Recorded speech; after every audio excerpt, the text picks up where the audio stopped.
Now let us see three simple questions which might be seeming to be very simple for you because you have done deep study of the topics based on which these questions are there. But customarily, let me give you the solution of this, so that if somebody might not have seen those topics or might not have read due to any reason, may still get the knowledge of this now, and no one is left behind. The first question is, write any two characteristics of chemisorption. So there can be 9, 10, no, there are around 8 characteristics of chemisorption and physisorption which we had discussed, out of which only 2 we have to write.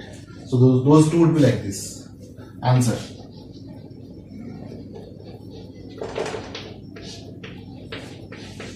Chemisorption involves formation of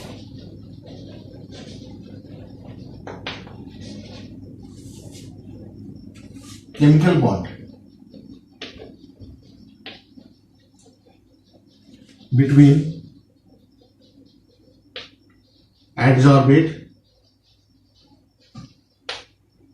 and adsorbent.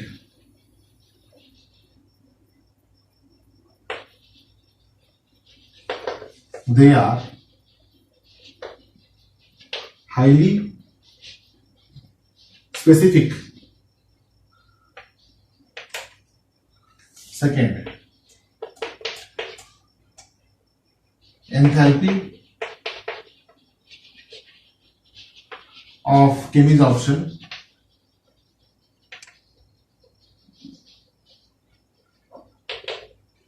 ranges between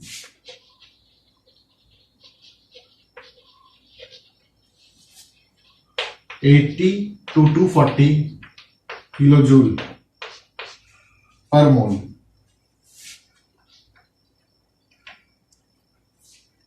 Second question is, why does adsorption decrease with increase in temperature? Its answer will be,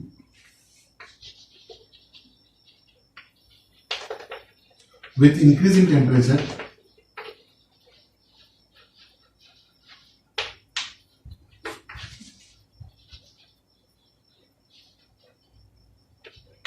kinetic energy of the gaseous adsorbate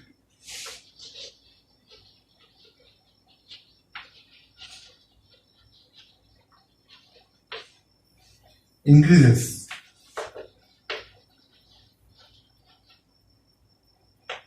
So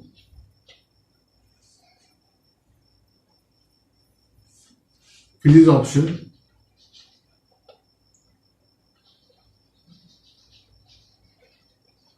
decreases with increase in temperature.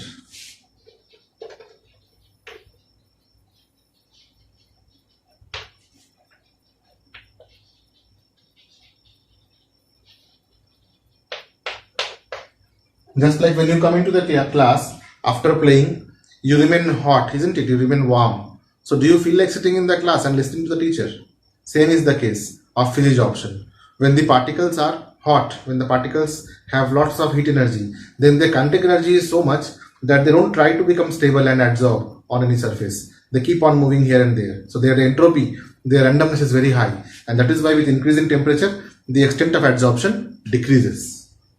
Next, why powdered substances are more effective catalyst as compared to crystalline form? Now say if I am taking this calcium carbonate as adsorbent, now what will be its total surface area? Its total surface area will be its curved surface area plus 2 pi r squares, 1 pi r square this one and the pi r square one this one, and the curved surface area of this. Now if I break it, then now again 2 more surfaces are produced. So now it will become the curved surface area plus 4 pi r square.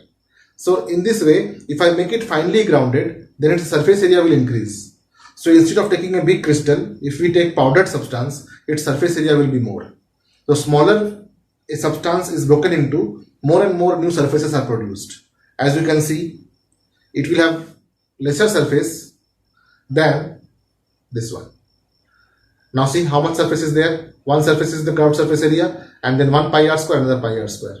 Now if I break it, then curved surface area is same plus this surface area, this surface area, this surface area, this surface area. So it becomes 2 pi r square more than the previous one.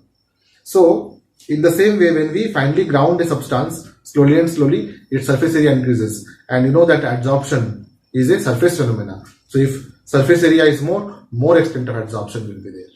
So we can write powdered substances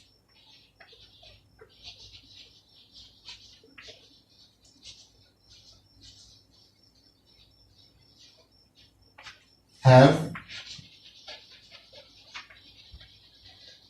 more surface area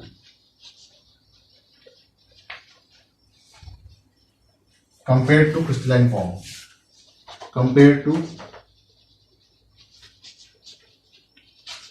its crystalline form.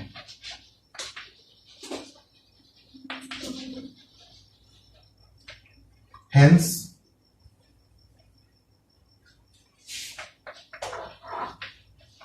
powdered adsorbents are more effective